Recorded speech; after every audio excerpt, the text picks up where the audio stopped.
We are essentially Airbnb for chefs. So how did you initially start actually attracting chefs to the platform? I think we were doing everything that's super unscalable.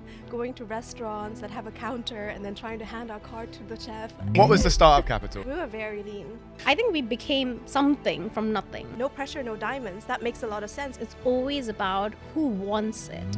I wouldn't say that there is a too early. I would say the earlier the better. Yeah. At that point, we were taking our laptops into work and going to Starbucks afterward to work on yHangry. Guys, this is very serious. You are talking about yHangry to everyone instead of selling bonds.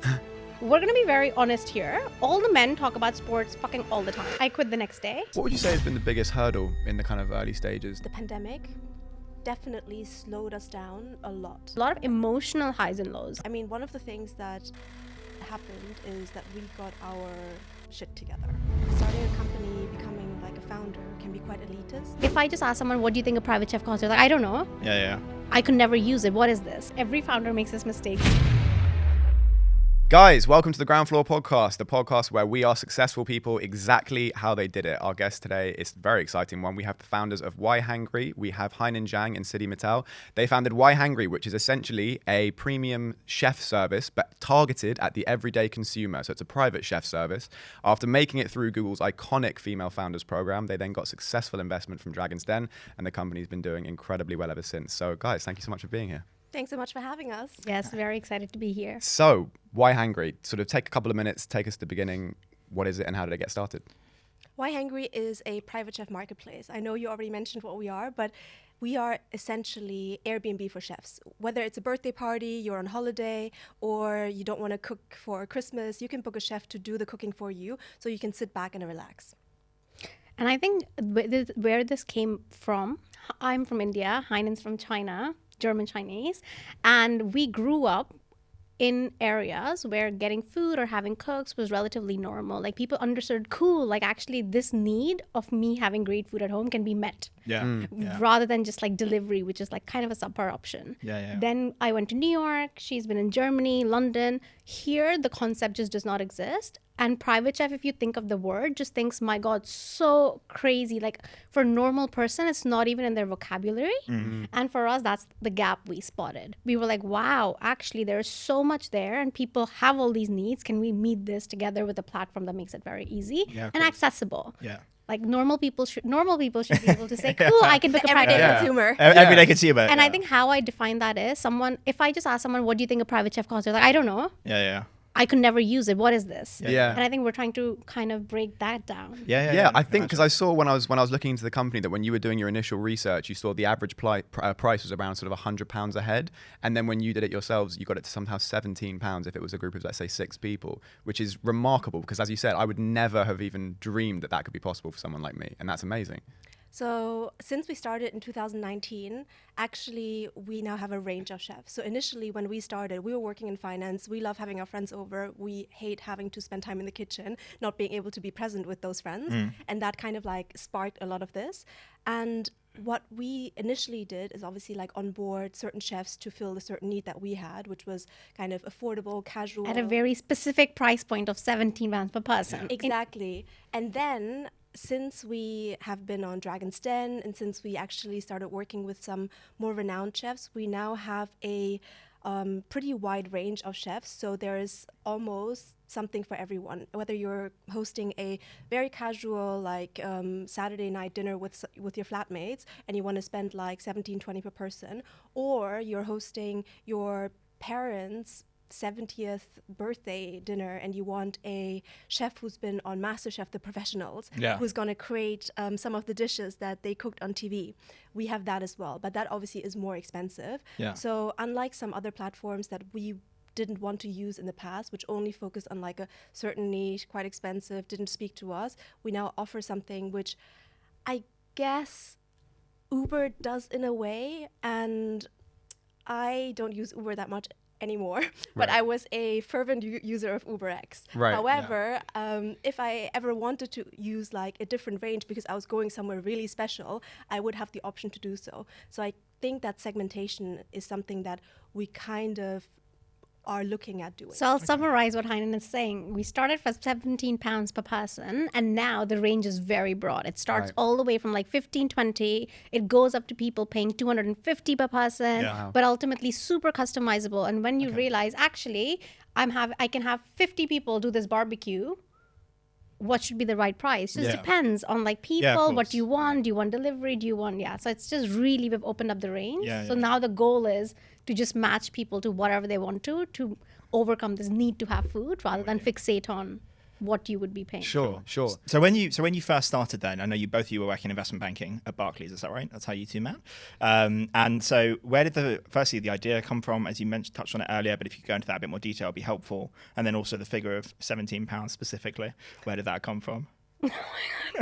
I just do want to laugh. It's like, God, the beginnings are so blurry. I think so. From the idea was sparked because Heinen and I met on the trading floor. She was this incredible salesperson, youngest salesperson to cover hedge fund sales, all of German clients, and I was a trader, and we kind of like spoke a lot, and we were like always argued a lot. yeah, in the best way. And we were always kind of actually whining about like having to go back and like just order delivery, go to restaurants with friends. And Yeah. coming from where we came from, we were like, damn, we're just never at home. So food was always like this thing that came up in conversations. And then we went on this trip where Heinen took us to Germany to meet some clients. We got into this like deep, meaningful conversation in a hotel room at 1 a.m. And we were like, oh my God, this is it. Like, this makes so much more sense. This idea is so much bigger than what we're doing currently. We really need to test it out. And that was like the initial seed of it. We were like, wow, there's a problem. We understand chefs are there. We understand the range of the chefs. Chefs are not making like $1 million a year. Yeah, Like yeah. what people's expectation of a private chef is fully different to what it is. You can hire a chef, just to give a range of cost, is like a day hire could be anywhere from £100 all the way to thousands. And people don't understand, wow, I can get a chef a day for like £100, 150. They could do Yeah. everything for me. And I think initially the understanding was, let's just grab that bit of the market, the lowest served, and connect it to people. And that was the initial bit of where, we were like, right, there's a gap. We understand the market. Let's Okay. go and test Yeah. it. So how did you initially start actually attracting chefs to the platform? Because I think everybody can agree that actually the chef's career is incredibly demanding. So trying to find time to do something like this, either along the side of doing a full-time job or maybe in their own time. How did you actually start attracting chefs to your platform? I think there are a few different channels. I think we were doing everything that's super unscalable, whether it was going into Facebook groups, stalking people on Instagram, going to restaurants that have a counter and then trying to hand our card to the chef. So By any means. exactly, essentially, basically fine. literally any means. And we started somehow getting the first couple of chefs who were responsive, had calls with them, and then we just thought, right, in order to be relevant and to make them interested, because yes, chefs are very busy and they have tough hours, but chefs earn very little in those commercial settings. It's relatively close to minimum pay per hour. Yeah. So they're actually very interested to make some additional income in their free time when they're not on a shift, whether that's on a weekend, whether that's like a Thursday evening, whenever really. So they are open to making more money. So then we, on the demand side, started reaching out to our friends. Okay. And we started forcing them a little bit to try booking a chef, whether it was for meal prep, whether it was for dinner party, Yeah. just, hey, we have got these amazing chefs. Why don't you book someone, pay for them, and give us some feedback? And to give you an idea what our day 1 to 30 looked like, we had one chef, his name was Jailu. His name's Aurelian. Jailu Aurelian. Yeah, both. Oh, both, yes. And on the customer side, we created PDFs and that listed a list of dishes, which actually didn't include any British dish because we're very, Okay. what's the It word? was the Like most ethnic? eclectic Like pad thai was on menu that there, we made on- aloo bhaji was on there, but like none of the mainstream stuff. Okay.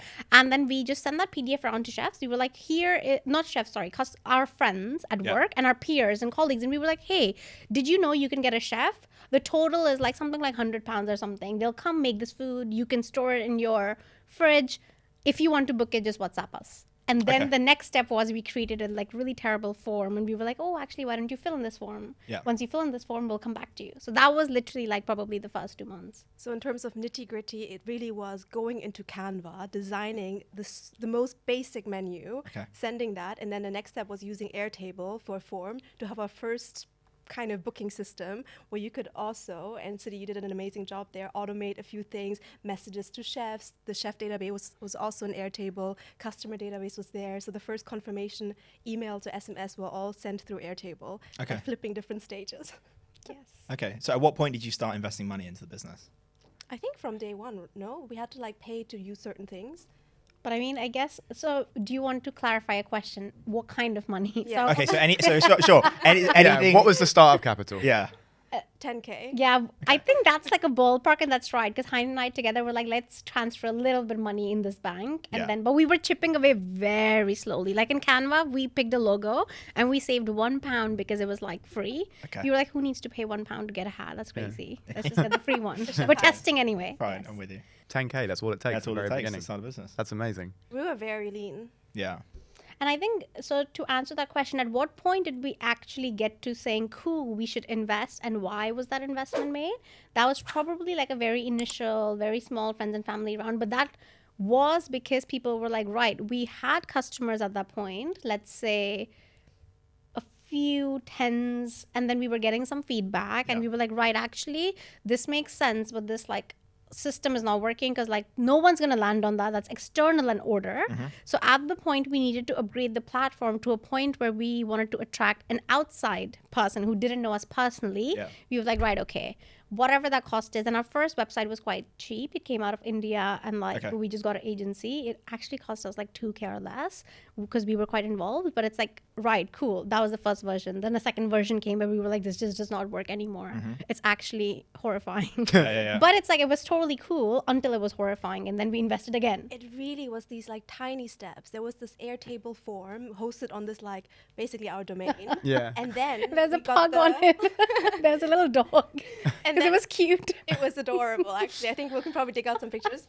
And then we used Canva again to create like the website UI because neither you know how to use Figma, but at the point we didn't use it. So we were like, okay, this is what it should look like. Yeah. Had that agency, then it looked amazing. After a couple of weeks, we realized, oh, actually it looks quite bad.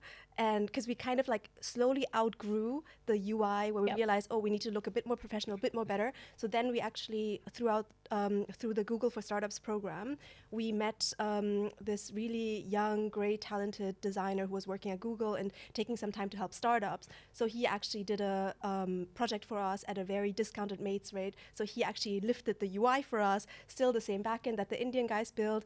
And then it just basically like was happening very slowly, Yeah. but bit by bit, as and Okay. when we realized, oh, I think we're outgrowing this a little bit. I think we need to look a little bit better, a little bit more professional. Yeah. And I'd say sorry, just No, please. just to finish, I think we're very pragmatic. So we've never been like, oh my God, we need this big overhaul. But to give a context, we've already been through, I think, 6 of those iterations. Okay. I can't even keep track. Like sometimes I'm like, wow, that's what we did. If we take random snapshots and there's a tool on internet that does it, it's fully unrecognizable. But it just means like every moment, it's not, you're not trying to get to like the last stage. There's never going to be a last stage. Yeah. But in retrospect, you should be probably horrified by what you did before.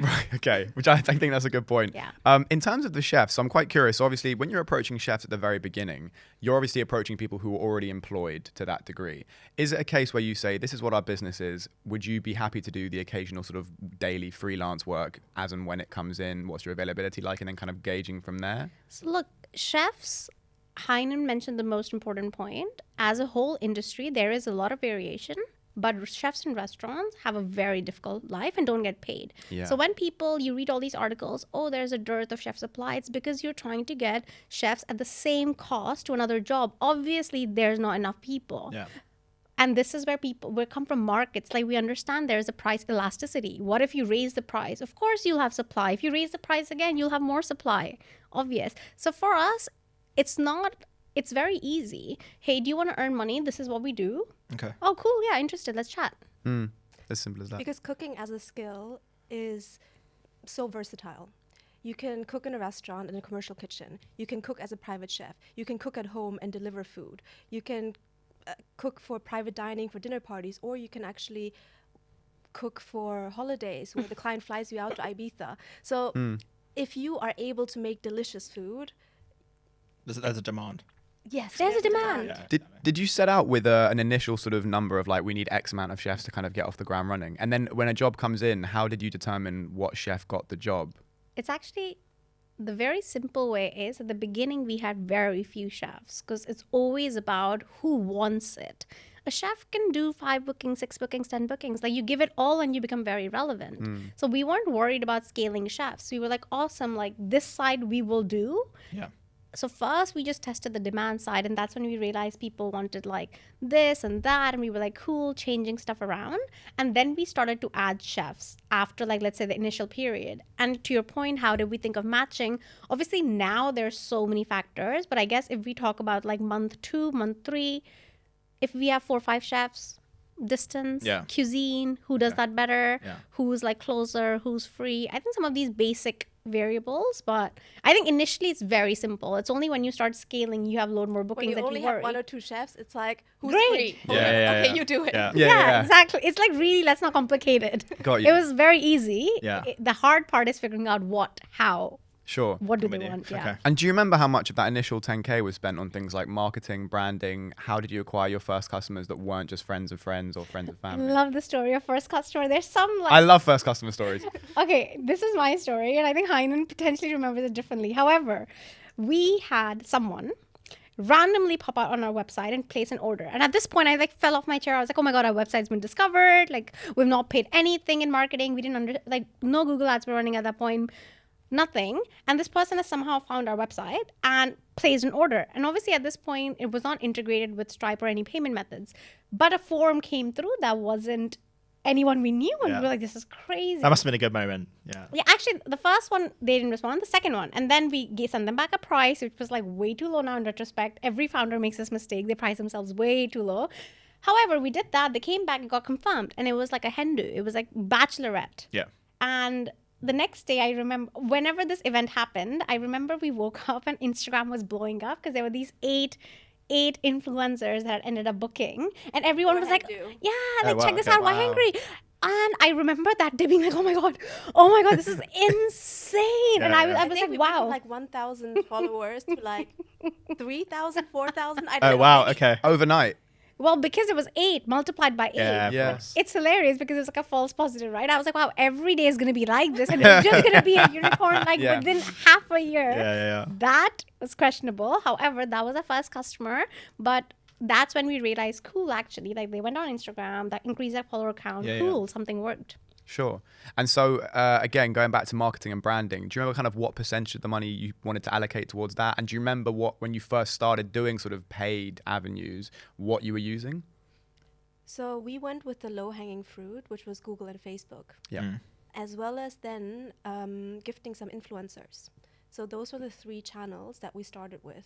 I think in terms of the split, we probably spend around half on product and then the other half on marketing, because we just like tested them with a small daily budget, switched it on and off when we realized like stuff is working or isn't working.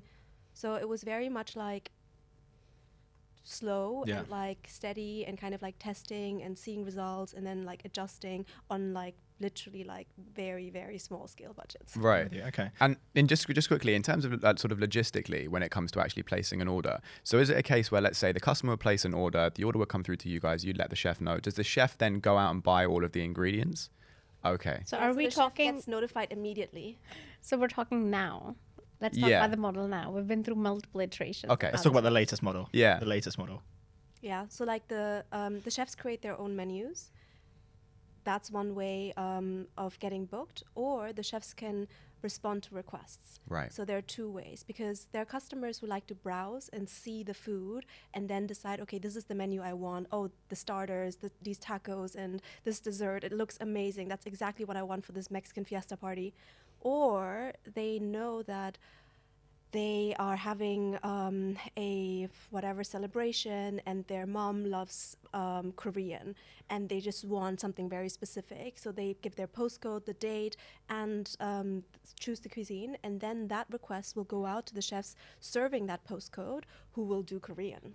And there's actually a third way. You can also browse through all of the chefs and say, oh, actually, maybe let me browse through Michelin chefs, master chefs, or different, and be like, actually, like this chef specifically. I see how many Okay. people are viewing them, and then just book and start speaking to that specific chef. Amazing. We've clearly gone through like a lot of changes. Yeah. but Yeah. Still, As every business does when they're starting out, right? but very exciting. Yeah. Yeah. And you Yeah, need to no, go no. through those changes. Yes. You mentioned earlier about a connection you had at Google, which I think is a really nice segue into the fact that you were part of Google's Female Founders Program, which is huge. So can you sort of take me through that and how you got into it and how it came about? You sent the application. I don't even know how you found out about the program. So I you don't take this remember one. the application. All I remember is Heinen saying, we have an interview, let's jump on Lime bikes. I was like, I don't bike across London. Right. And we were like zooming through these bikes to get to the interview. And I was like, today's the day you decided that we do something new. And we got to this interview. I think the way we found out, I was a part of the Google campus community, and a lot of stuff has changed there. First, they had a physical office.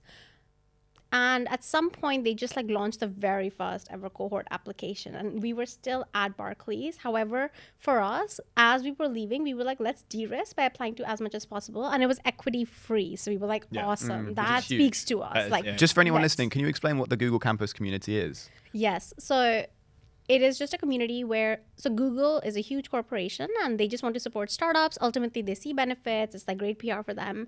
And they've created a really cool ecosystem. So there's a Slack group. I don't fully know now. It's still a Slack group, I believe. But first, it was actually a physical location. But now they've shut down that building. However, they still have different female cohorts happening across London, Israel, Berlin. So I think if you go on the website, you'll find information. And it's always worth joining because everything's free and you meet all these people. And that was like literally our beginning. So we saw this application. But I guess what I'll say to this is there's actually a lot of accelerators now. And obviously, Yeah. Google was a great one, equity free. But it's like the point for us at the beginning was let's just apply. And if we get in, it'll just like expedite our learning process rather than us very slowly go at it. Looking back at it, what do you think you got out of the accelerator program? Great network and guidance, I think, as first-time founders. It was just amazing to have not just office space, which they provided at the time, but 9 other companies in similar stages who are going through the same thing, like product development, first website, first hire, testing marketing channels, having a weekly founder stand-up that was moderated by Marta Krupinska, who was the head of Google for Startups at the time, was incredible because she just asked all the relevant questions. What did you struggle with last week, or what can anyone like help you with? And then there's this open forum. I don't know how we would have done without that. Yeah, I fully agree. And the other bit of network was because we were getting connected to people, for example, on the tech side, someone who's like working in cloud solutions architect at Google, great. Like stuff you'll say in one conversation is what will take months to figure out. The person Heinen said, he literally changed the look of our website. There was someone who recommended someone who just for 2 days redid the entire UI, Okay. which meant we went from this like yellow page with cartoons on it, which is so bizarre, to like a proper, clean, Okay. real photos, real people. And first to me was very jarring. I was like, why did we remove the cartoons? Right. But that just goes to show that it's just like we were in such a little bubble Yeah. as traders and like on like a finance floor, Yeah. switching, that we're like, what's going on? So these guys really just like, yeah, I think we became something from nothing. Yeah. For any women listening who might have an idea for a business, maybe they haven't sort of started it yet, or maybe they already have. What advice would you give in terms of maybe going through the Female Founders Program, and sort of any tips you might give, or maybe when you're too early or too late, or I wouldn't say that there is a too early. No. I would say the earlier the better. Yeah. And apply to everything possible. Because I remember Heinen and I, oh God, we applied to Techstars before, as our idea came into our mind, we were like, we're applying to Techstars. And that video, Actually, there can be too early. I take that back. oh my God, I just died. And that video, one day we will drop it, even though Heinen doesn't want to. It's It is so so funny. embarrassing. Right. And it's like in my home and we're throwing this money and we're juggling balls and we're doing like little dances around Skipping things. through what And we page? just thought there was this like this really cool story we put together. It's bizarre. However, that application gave, like, every time you write an application, it really allows you to be like, shit, actually, what is the market size? What is the problem I'm trying to solve? Like, what is? And every time you do that, you're really honing your skill. Yeah. And for us, like, we did Y Combinator last year. Yeah. And that's like the biggest and the best accelerator that's in the huge. world. Yeah. And I think that's a fact. And for that, when we did that application, it's like, how far did we come from Techstars, Google for Startups, to Y Combinator? It's insane. And it really helps you be like, this is what we're doing. It helps you sell yourself. So I think just the process in itself is amazing. And then what you get out of any of these programs, especially really early on, if you are a first-time founder, Yeah, no, it's definitely. probably insane. And you were still at Barclays at this point, is that right? Both of you. How did you manage to juggle that out of interest? Not very well. Yeah, I can imagine. I love those stories. Like, just the flashback is amazing. Yeah, I mean, do either of you use Bloomberg? No. I've Or- used it in the past. Okay, We used to have it in fine. my old office running. Yeah. Yeah, I just remember, I mean, we started yHangry. We told our compliance officer nothing was related to what we were doing. Yeah. It was like a Mistake. food and chef platform. And then it just became something that you started talking to clients about as well. It's like, oh, what were you doing on the weekend? Or how are you? Like, I mean, at that point, we were taking our laptops into work and then going in Canary Wharf and going to Starbucks after work to work on yHangry. And then at some point, I remember our bosses took us into an office, both of us together. It was like, when I went in, she was Wait, already there. let me sitting. explain this. You're gonna like skip part the hilarious bits.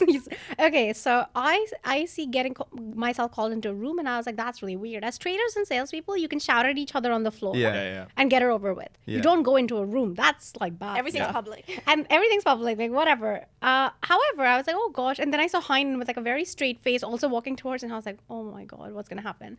And then we went into the room, and then they were like, right, so this is just really, guys, this is very serious. And we were like, okay, what's up? They're like, so this is so embarrassing. Instead of selling bonds, just cracks me up. Our job is to buy and sell bonds, sure. Instead of doing that, like, you are talking about why angry to everyone. Like, there's a transcript for Heinen speaking to her ex-boss at Goldman Sachs, asking to borrow his baby. We're like a photo shoot. And they're like, they're I'm like, so glad you added a caveat. Yeah. and then We're they're doing a cooking platform. We're borrowing children. Exactly. And there are these 200 pages, like, where you mentioned the name. I just sat there and I looked at them and I was like, we're going to be very honest here. All the men talk about sports fucking all the time, Yeah. right? That's Yeah. how they bond with clients. Yeah. How the fuck do you care what we talk about? I'm talking about dancing. No one cares about dancing. I dance. That's useless. I'm telling them what I'm doing after work. I didn't ask a single client to book. I'm sharing my ideas and asking them what they think about it. Yeah. So obviously then they're like, okay, fine. But like, you guys are coming in a little bit later. And this is things like Heinen was meant to order groceries, and instead of the customer slate, she ordered it to Barclays. So then we were like, holy shit, all these groceries are here. And then someone No. Actually, I accidentally ordered them to my home. Oh, yeah. And the booking was that day. And it was close to her home. So I took all the groceries To work. into the office, gave them to her, and and then- then took fine. them home. It's at this point, it was quite obvious, basically, what you guys were doing. So you outside just of walk- work. But the thing is, it Walking in. wasn't, because when someone sees you with groceries, I was like, yeah, I'm so sorry. I just accidentally ordered my home groceries here. And they were like, yeah, that's really fucking That's a weird. lot of cauliflower there. Yeah. You've got- Yeah. I could serve 14 people. That's a lot of. Yeah, so I don't know what your question was, but those days were very funny because I Yeah. think we did everything to actually do everything at work. But we were like, let's take those extra 30 minutes in the morning. Yeah. Every evening, I remember going to Heinen's place in Westminster, and we were like, we're just going to work on this. We're going to create plans, just execute. Every weekend was devoted to this. It was a very exciting time. But what that meant was the more excited we got about this, Yeah. the more we wanted to like leave work at 5:30, even though like you then go for a client meeting and all this stuff. And we were like, and then at some point when this big meeting happened, I remember walking out and I just like started pissing myself. I was like, Heinen, I'm going to quit tomorrow. This is so ridiculous. Really, that was What? the because I was going to ask, at what point did you actually... Yeah, That that was my was- next question. That accelerated. So we always knew. It was that eureka moment where we realized we can't juggle both for much longer. Yeah. And clearly we're more excited about yHangry. So I think we both decided that day that we're going to quit, but I was going to go on holiday to China, literally like the day after. So I didn't want Yeah. to say like, okay, resignation and bye, I'm Yeah, off yeah, on yeah, holiday. yeah, yeah. I'll do the notice and hand I mean, over we're going to later. get, we're going to live a broke founder's life, right? You might as well get 15 days worth of extra salary. That's Yeah, Yeah, yeah. fair enough. Yeah, Yeah. fair enough. So when did the actual decision come to leave? And was it based on sort of a financial number? Was it based on just gut impulse, or sort of one day you just woke up and said, So yes, that day when the meeting happened was like literally, I quit the next day. Okay. Oh, you did actually quit Wow. the next Yeah, day. but also I Wow. think in the run up to it, I think the things that we haven't spoken, that's hilarious. That was like meeting. And then when I quit, I remember them being like, no, wait, do you need more money? I was like, no, I just don't want to do Yeah, this. yeah. Like I can't do this. It's not about more money. It's very funny and counterintuitive. However, a couple months before, when we had started working on it, I remember us kind of looking at each other being like, cool, what is it? So are we going to quit? And I think there was a lot of psychological barrier about leaving a paycheck. Yeah, I And bet. for me, I was like, oh my God, like my parents are in India, and I'm sure similar stuff with you, but it's like, how can I live here and not have a paycheck? What does that mean? We did have savings because we did get paid decently well in finance or in trading. And I think for both of us, it was very important to make sure our dads that are entrepreneurs, businessmen, to be like, cool, we back you, let's go. Okay. We needed that validation. Okay. So I remember she went back to China, I went back to India, and individually we were like having this communication, and it went very differently actually. Your conversation with your dad, mine with my dad. But once they all got on the same page, we were like, actually, we're ready. Like we know they back us. To touch on that, how did it go differently? Whose dad said what? I like your story. You go first. So, bit of background. Both our parents are entrepreneurial, started their own businesses. And when I told my dad that I want to quit and work on yHangry full time, obviously they knew that it was like a side hustle. He was like, yeah, no pressure, no diamonds. That makes a lot of sense. Just do it and see where it goes. And you'll It's a always great be able phrase. to Hell get yeah. I love that No phrase. pressure, no Yeah, I diamonds. love that phrase. You Okay. know, it's really Clip crazy. that. I hadn't heard it or seen it anywhere Yeah. before. I've never heard that before. And then the other day, one of my friends shared like a quote that was written in a coffee shop somewhere in Notting Hill, which had no pressure, no Oh, diamonds. really? Oh, and wow, He shared it on okay. the story. And I was like, oh my God, Timur, where is this? Yeah, like, yeah. And it's, I forgot the name of the cafe, but I was like, holy shit, I've never seen it Yeah, yeah, anywhere. So yeah, apparently, I might have mentioned in another podcast, maybe that inspired them. I just want to find out. It's Okay, manifestation. It's everywhere. Yeah. And So your dad was really supportive. And on the flip side, my dad is like also super entrepreneurial, has seen like all the volatility, highs and lows. I remember when I started off in trading, and you still earn a pretty decent salary, he was like, is that what you're going to earn for the rest of your life? That's not good enough. Figure out a business. And I was like, God, I've just come through college. Like, I just don't know. Of course I need to start. And then at the point where I asked him, hey, by the way, I want to quit. What do you think? He was like, but you're earning so much. You're so stable. And I think the context was that my older sister had already had a startup, and like there were loads of volatility ups and lows. And he was like, oh my God, my second, but you're already so stable. And at that point I looked at him and I was like, actually, fair enough. So either I start this or I'm going to go to MBA and I'm going to have to ask you to pay for it. At that point, he supported the At move, which right? point Yeah. he just looked and he's like, yeah, okay, you can give it a go. Yeah, give it a go. Well, yeah, like an MBA in US is not what you want to pay for. Yeah, Amazing. fair enough.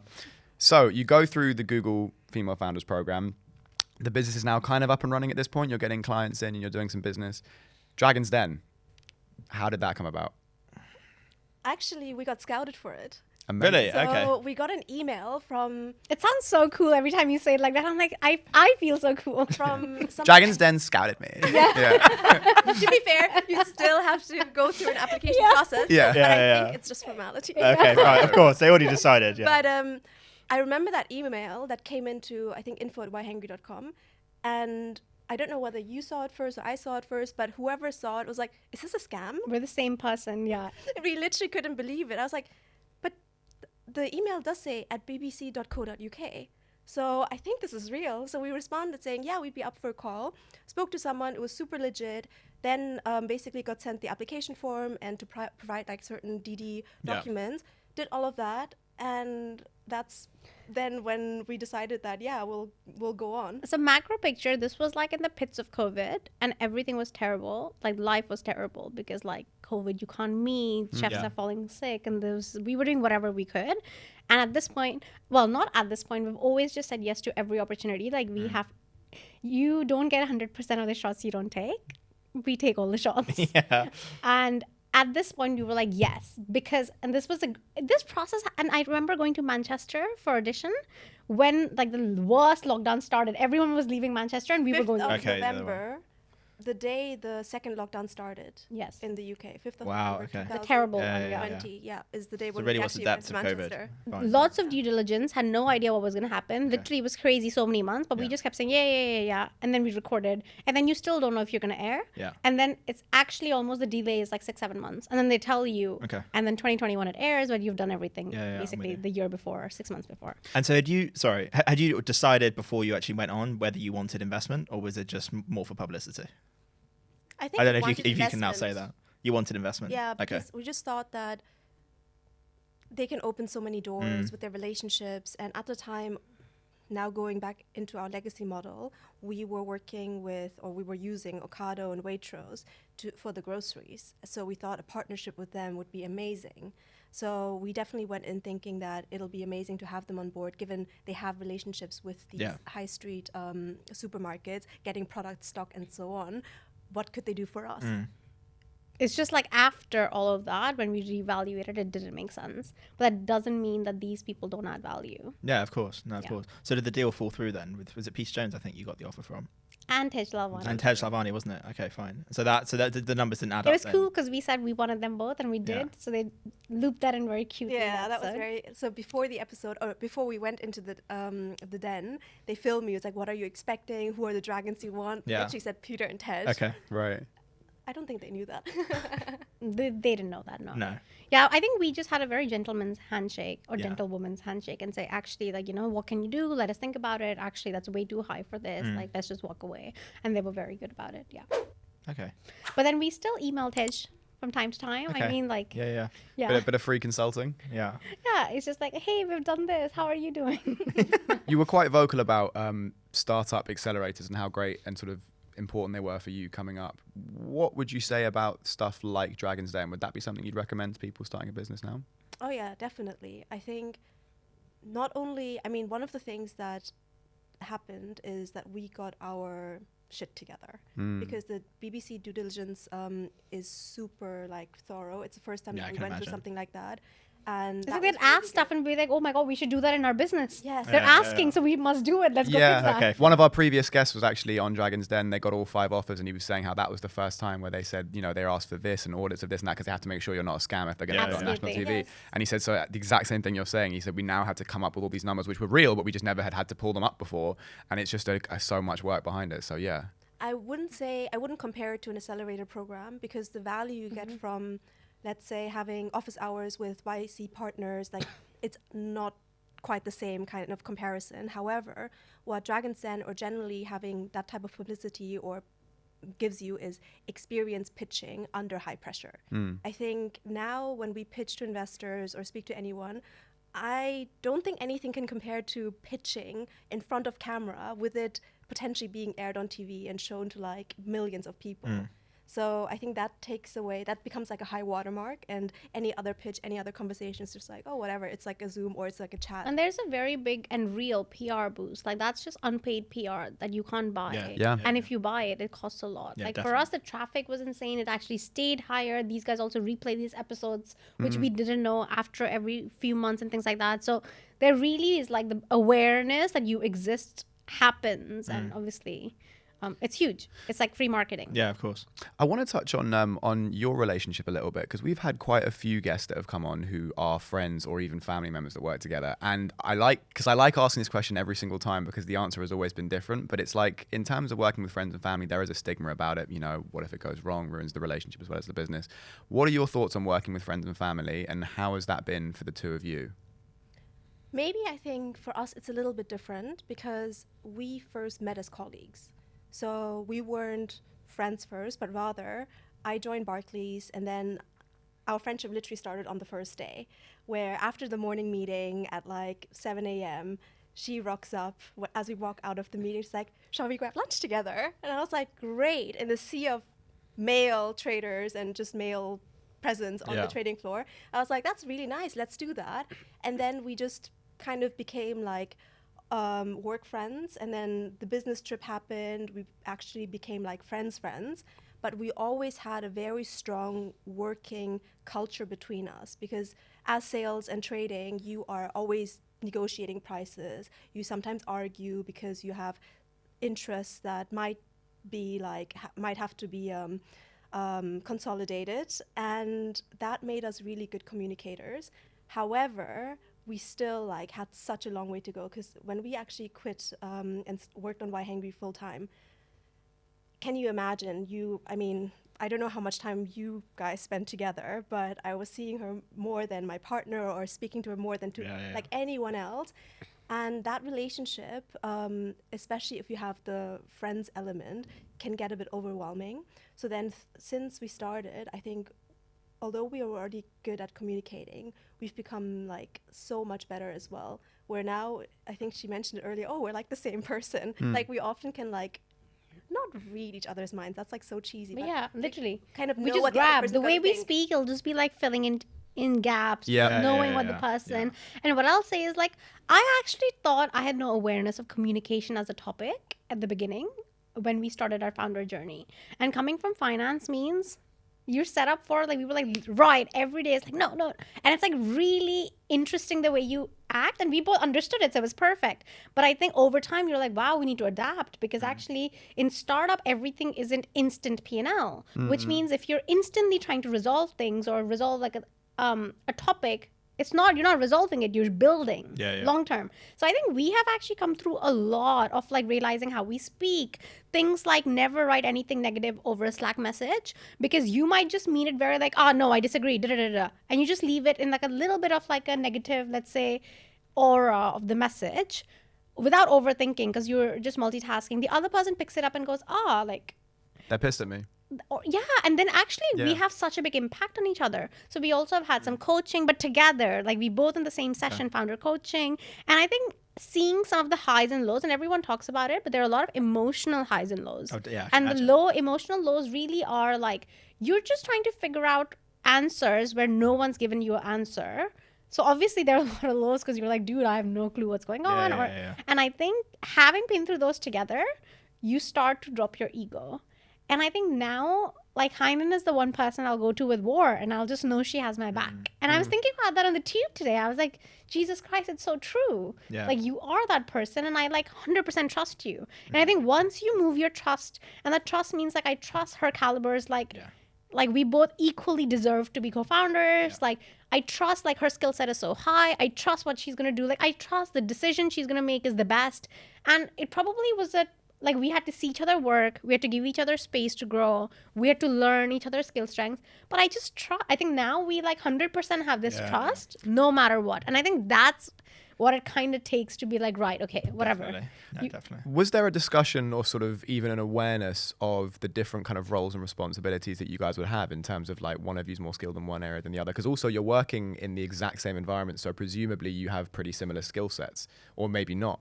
So maybe not Siddhi at all. just shaking her head. Yeah, exactly. Clearly not. So Well, actually, it was like yes and no. So we did it together. It wasn't just no, because she was saying yes, I was saying no. right. I think initially it wasn't very clear, although as the product became more developed and as we like worked together for longer, strengths became clear. And how we split it now is like, Siddhi is in charge of product.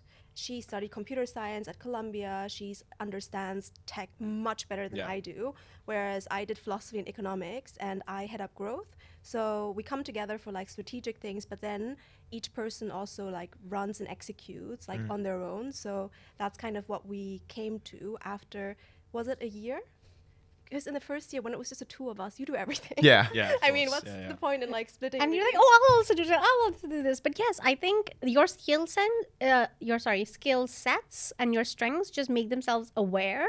And if you are open to just listening and being like, yeah, cool, that actually makes sense. It was very natural. And there was a lot of overlap before. Now there's like none. But now I think what's really exciting is it's like we're so comfortable in how we work together. Great. Like right now, this is like a very funny month because there's like an initiative and it fully crosses over. Like Heinen's fully plugged into this one product initiative, which all the insights are coming from her. And I'm like, oh, this is the best thing ever, because I just don't, it's just so much to do all of it. Fresh eyes. And I am plugged in the other sense, which actually could fall into growth, and we're fully swapping. And it's so easy when you just have the trust and you're like, dude, you do it, it'll come back to me. I'll do it, goes back to you. No, So it's a key part of the relationship, 100%. Exactly. And I think we want to always keep that open. And I think understanding the yes part of what like we both are very comfortable like speaking to people. It's just nice that we share a lot of common values and like we're very optimistic. We're gonna keep going. We will make it. Yeah, I think yeah. underlying we have the same sense of optimism, Okay. which is really cool. Because if one person was very pessimistic, Is one of you more realistic than the other? I think we're both equally happy-go-lucky. Okay, fine. Sometimes maybe to a fault. Okay. I think you asked this really funny question in the team Slack. Do you remember? Overthinking, underthinking. oh, I did once. Yeah. I think it was very. Yeah, I did. Yes. It was very interesting that as a team and also like individually, whether you're more prone to overthink or underthink. And it's great to then have that awareness. So she asked everyone in the company to like say like a couple of lines about which one they tend towards. And I think both of us tend towards underthinking, whereas we have some great overthinkers Okay. in the team So as it's well. like bias towards execution is like Yeah. our Yes. protocol, and we're like, cool, let's go. However, because it's two of us, you will see these like waves, and it's so nice. Like, let's say you start getting like, there might be a time where I am thinking about some problems and I'm feeling I'm a lot more realistic. The optimism part is not there. Whereas Heinin will be like, oh my God, what do you mean? And then there might be another part where you are like debating. So I think obviously you'll have those cycles where you need to think, you don't know, but the other Yeah. person will just come with like energy Yeah, and you're yeah. like, great, you believe, I believe, let's go. Yeah, And I think it's really nice to know that. What would Okay, you say? nice. What would you say has been the biggest hurdle in the kind of early stages? The sort of biggest challenge that you faced? There is no one big, like every day in like the way I think, and obviously while I do this you'll get a chance to think of the biggest hurdle, but my first reaction is it's not like there's one big thing. It's like there's nothing that's happening and you are just trying to like you're trying to speak to someone, you're trying to do this, you're trying to get people to hear, like nothing happens. Like that's the worst. And you're just like, dude, at least if you hate it, you care. If you like it, you care. If someone comes to you, they're there. But there could be just nothing. It's just you. And you're just trying to make stuff happen. And you're trying to generate momentum. And I think just initial generating of momentum, how do you get that going? How, like, where does that start? Do you do this? Do you do this? Should you spend time on this? So I think it is allocating of resource. But all that is a subcategory. I think it's just like trying to get anyone to care about what you're doing in my mind is like, that's it. Yeah. At the beginning days, it's It's the marketing side, right? I mean, that's the hardest thing is just to be recognized and actually just get your brand out there, yeah. right? I would add that the pandemic definitely slowed us down a lot. And that made the first 2 years a lot harder. And I only realized this in hindsight because 2022 felt like rebirth. It Okay. literally felt like yHangry was born like a new company. Obviously, we were also part of YC Yeah. in Q1, which led to a lot of business changes. But still, like it just felt without Omicron and like generally like household mixing rules, it just felt like We actually growth was could just do there. stuff. Yeah. We could do stuff. People without could- the stop and go that we had in the previous 2 years. Yeah. I think, I mean, if you manage to launch in 2020 and still make a successful business out of it, I mean, that really is baptism by fire, isn't it? To be honest with you. Like, if you can come out the other side of that, then yeah, that's pretty good. One thing I just wanted to touch on was Y Combinator, how it came about and sort of what the process was that you went through to actually get that investment. You're the queen of applications. Okay. somehow, but I think you actually end up writing more of the actual application, which is hilarious. I remember my brother-in-law who had a startup at that time. He was like, oh, by the way, you know, YC applications are due like in 15 days. And I was like, oh, cool, we should do that. And then the CMO of Bumble at that time was a yHangry customer. And he was like, guys, you should definitely apply to YC Okay. also. We were like, oh, okay, cool, let's do it. Like, as we say to everything. And we had this Halloween shoot. And that day I was like, oh my God, like, is this working? I was having a little bit of like a realist moment. And Heini was like, this is the best shoot ever. It's going to be awesome. And the application was due that night. So at like And 4, the application included a video, and since we had videographers Yeah, at the yeah. Halloween shoot, Okay. it was we grabbed them into a room Yeah. and I was like, Heini, is this OTT? Let's just take a laptop. She's like, no, they're there. And I was like, fine, makes sense. By the time I got home, it was 10 p.m. Heinin probably, or like 9. Heinin made it back even later, so maybe 10, 11. And the application was due actually like 6 a.m. our time. And then I was like, oh my God, that's so tired. Then we both were like, cool, we'll have coffee, whatever. We'll see you back online. Let's just start. I remember finally going back and forth, patching together the application, being done at 3 a.m. And then saying, honestly, just that's it. it is what it is. Yeah. And this is like our boundary cutoff, but Okay. we just gave ourselves, we actually do really well under pressure like this. It's like, it's just time bound. Let's just get it out there. And if we get it, whatever. And that's when, yeah. And there's a stat that 70% of the people who get through YC have applied more than once. Yeah, And we were I've heard first that. time. So we got an interview, which we were like, oh my gosh, wow. Then the interview went actually too good. Whereas people have horror YC stories. So we were like, maybe we didn't get it. That was too easy. What's Yeah. going on? And then they asked for a second interview. And then we actually told them, hey, we'll go fundraise if you don't give us an offer. So I think there were like our process wasn't just one interview in. It was like one and then again and then email, chase and shake up. And then we got the offer. Okay, So, and that process probably took like 4 months. I'm with you. What would you say was the difference in experience between something like YC and the Google program? Not comparable. I think YC is like the ultimate game. It really is. And I think if you can get in, it's just the league is different. And I think that's because YC's obviously built itself. It gives you money. They take equity. It take equity. They're invested. All the like our partner was Michael Seibel. He sold his company Twitch to Amazon. The guy has like known Airbnb founders. Like the depth and breadth of stuff he knows is insane. You get on one call with Michael Seibel, which we were doing, and we called it being in the washing machine. And then I was like, oh my God, back in it again. Next week, back in it again. And it was a lot for 3 months. And we really we literally ripped our model. Like 2022, we were like, change again. It was wild. Yeah. So YC really is like, it was just like the best thing ever. However, I wonder if we were in YC at the earliest stage, so early, like we were in Google, would we have gotten the same info? Probably. It's different. Like we had so much data already. You also learned a lot about your business beforehand, right? So Yeah, so I think there's like a sweet spot. YC could help you a lot, but obviously loads of people are pre-product. But yeah, I think in a great way, we knew enough stuff to just be like, actually, this is what we're gonna do. I think the fact that they were much more vested than the Google program made a difference in the actionable decisions and the advice or the questions they were kind of prompting us. And you can just tell if someone has skin in the game or they don't. yeah.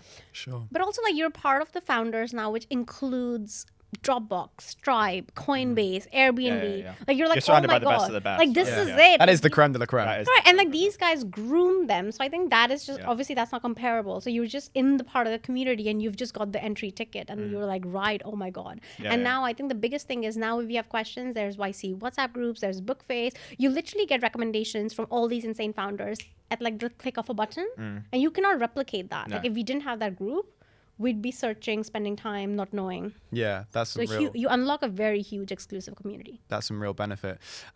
Guys, this has been an amazing conversation. Before we wrap up, we like to ask all of our guests, we have the same question at the end of every episode, which is essentially, if you could give one piece of tangible, practical advice to the listener, what would it be? And the reason we say tangible and practical is, as we know, a lot of podcasts will do things like, work hard, believe in yourself. Yeah. There you go. See, There you that go. was not That was not even planned. that was not choreographed. Set goals, this kind of thing. But we like to ask sort of something practical, could be to do with marketing, budgeting, hiring, funding, anything sort of one practical piece That's of advice. startup related. Related to what you've learned in starting your business that you'd give advice to anyone who might be starting a business, even if it's not a startup, could be a restaurant, could be a plumbing company, anything. Yeah. Actually, okay, I can go first. Given you've steered me away from like the more fluffy bit of advice, Yeah. which I was going to say build mental discipline, but never mind. A practical one would be when founders start out, actually two things. Firstly, they obsess about the product and they try to cram too many features. All that is fully irrelevant. Everything's going to change rapidly many times. So instead of spending so much time getting to market, you just want to get out there and speak to people. You can also be speaking to people and asking the right questions, like your target customer, not random people, to influence what you're creating, and like a lot quicker. Like do that first, whereas founders tend to be like, I have this awesome idea, it's going to shake the world, I don't need anyone to hear this. And that's wildly stupid, because ultimately it's what the customer says that drives the product. So just do that, speak to the customer. That's the first thing, and it's a mistake almost everyone makes again and again. And the second bit is actually second free advice. People always underprice themselves. We did that when we started. We didn't think we needed to make any margin. We just thought, let's just get the chefs, but we don't want any other chefs. We just priced ourselves to the point where we are taking away from our own upside. And it's always difficult going from very low to then increasing and changing. Yeah. And YC's advice here is just charge how much ever you can. Charge crazy and then go down. Like you'll always be able to reduce. You'll always be able to discount. You'll figure that level. But if you start there, you can't go up as easily. Those 2 bits. Amazing.